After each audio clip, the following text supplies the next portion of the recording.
Hello friends, welcome to zaagzoogkitchen. இன்னைக்கு நம்ம zaagzoogkitchenல பார்க்க போறது cook with Comaliல Irfan bro செஞ்சிருந்த வாழைப்பழ பணியாரம் வித் இஞ்சி புளி சட்னி ரெசிபி தான் பார்க்க போறோம்.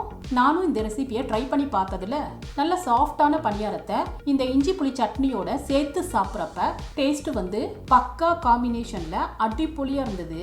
ஸ்கூல் விட்டு வர குழந்தைகளுக்கு இந்த மாதிரி நம்ம பணியாரம் செஞ்சு கொடுத்தோம்னா ரொம்ப விரும்பி சாப்பிடுவாங்க. இது ஹெல்த்தியும் கூட.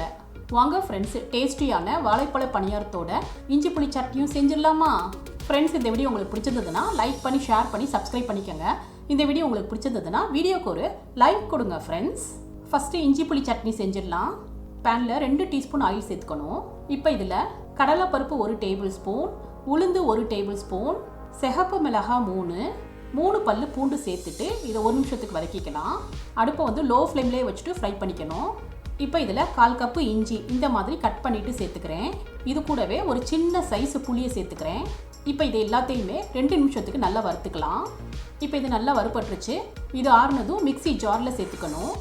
இப்போ இதில் 1/2 டீஸ்பூன் ஜாகரி, 1/2 டீஸ்பூன் உப்பு, 1/4 டீஸ்பூன் பெருங்காய பவுடர், கொஞ்சமாக தண்ணி சேர்த்துட்டு இதை வந்து இந்த மாதிரி மையாக பேஸ்ட்டாக அரைச்சி எடுத்துக்கணும். தேவைப்பட்டால் தண்ணியை வந்து இன்னும் கொஞ்சம் சேர்த்துட்டு கூட அரைச்சிக்கோங்க. இப்போ இந்த அளவுக்கு நைஸாக அரைச்சதும் இதை ஒரு பவுலுக்கு மாற்றி வச்சுக்கிறேன்.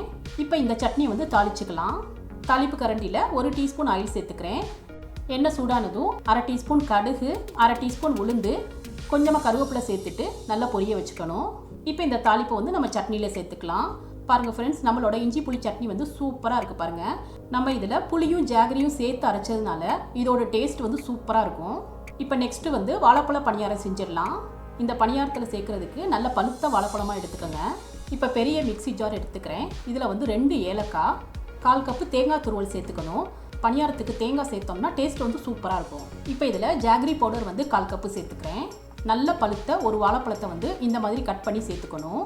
இந்த பணியாரத்துக்கு தேவையான மாவு வந்து நம்ம மிக்ஸி ஜார்லேயே அரைச்சி செய்கிறதுனால ஈஸியாக செஞ்சிடலாம். ஒரு பிஞ்சு மட்டும் சால்ட்டு சேர்த்துக்கணும். இப்போ இதை வந்து நல்ல பேஸ்ட்டாக அரைச்சி எடுத்துக்கலாம். பாருங்கள் ஃப்ரெண்ட்ஸ், இந்த அளவுக்கு மையாக அரைச்சி எடுத்துக்கிட்டேன். இப்போ இதில் 1 கப்பு வந்து கோதுமை மாவு சேர்த்துக்கிறேன். ஃப்ரெண்ட்ஸ், உங்களுக்கு கோதுமை மாவு சேர்க்க விருப்பம் இல்லைன்னா நீங்கள் மைதா மாவு கூட சேர்த்துக்கலாம். இது கூடவே 2 டேபிள் ஸ்பூன் அரிசி மாவு சேர்த்துக்கணும். இப்போ இதில் கொஞ்சமாக தண்ணி சேர்த்துட்டு இதை வந்து இந்த மாதிரி ஃபைன் பேஸ்ட்டாக அரைச்சி எடுத்துக்கணும். நீங்கள் அரைக்கும் போது கொஞ்சம் தண்ணி தேவைப்பட்டதுன்னா மேற்கொண்டு கொஞ்சம் தண்ணி சேர்த்துட்டு இந்த மாதிரி மையாக அரைச்சி எடுத்துக்கணும். இதை ஒரு பவுலுக்கு மாற்றி வச்சுக்கிறேன். மாவு பார்த்தீங்கன்னா நல்ல கெட்டியாக இருக்குது பாருங்கள். இப்போ இதில் 1/4 டீஸ்பூன் பேக்கிங் பவுடர் சேர்த்துக்கிறேன்.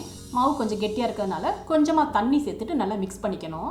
ஃப்ரெண்ட்ஸ், பேக்கிங் பவுடர் சேர்த்து செஞ்சிங்கன்னா இந்த பணியாரம் வந்து நல்லா சாஃப்டாக இருக்கும். ஃப்ரெண்ட்ஸ், மாவு வந்து ரொம்ப தண்ணியாக இருந்துச்சுன்னு வைங்களேன், நம்ம பணியாரம் சுடுறப்ப அது வந்து நல்ல எண்ணெய் குடிக்க ஆரம்பிச்சிடும். அதனால மாவு வந்து கொஞ்சம் கெட்டியாகவே இருக்கட்டும். இப்போ பணியாரம் சுட்டுடலாம். பேனில் வந்து ஆயில் சேர்த்துருக்கேன். ஆயில் சூடானதும் கொஞ்சமாக பணியார மாவை எடுத்துட்டு இந்த மாதிரி எண்ணெயில் சேர்த்துக்கணும். பணியார மாவு வந்து அடுத்தடுத்து இந்த மாதிரி கொஞ்சமாக எடுத்துட்டு உங்களால் எவ்வளோ பணியாரம் சேர்க்க முடியுதோ அந்த அளவுக்கு ரவுண்டாக எண்ணெயில் சேர்த்துக்கணும். அடுப்பை வந்து லோ டு மீடியம் ஃப்ளேம்லேயே வச்சுக்கணும். ஹை ஃப்ளேமில் வச்சோம்னா பணியாரம் வந்து பெர்ஃபெக்டாக வராது.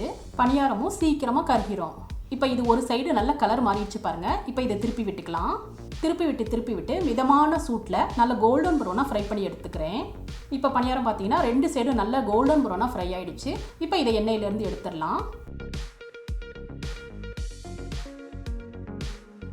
மறுபடியும் நான் 2வது பேட்ச் பணியாரத்தை சேர்த்துட்டு நல்லா 2 சைடும் திருப்பி விட்டு நல்ல கோல்டன் ப்ரௌனாக ஃப்ரை பண்ணி எடுத்துக்கணும்.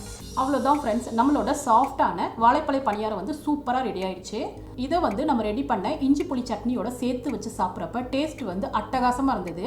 எவ்வளோ சாஃப்டாக இருக்குது பாருங்கள். கண்டிப்பாக ஒரு தடவை ட்ரை பண்ணி பாருங்கள். ஃப்ரெண்ட்ஸ், இந்த டேஸ்டி அண்ட் ஹெல்த்தியான பனானா பணியாரம் வித் இஞ்சி புளி சட்னி ரெசிபி உங்களுக்கு பிடிச்சிருந்ததுன்னா நீங்கள் ட்ரை பண்ணி உங்கள் எக்ஸ்பீரியன்ஸை கமெண்ட்டில் ஷேர் பண்ணுங்கள். சுவையான சமையல், சுகமான வாழ்வு. தேங்க்யூ.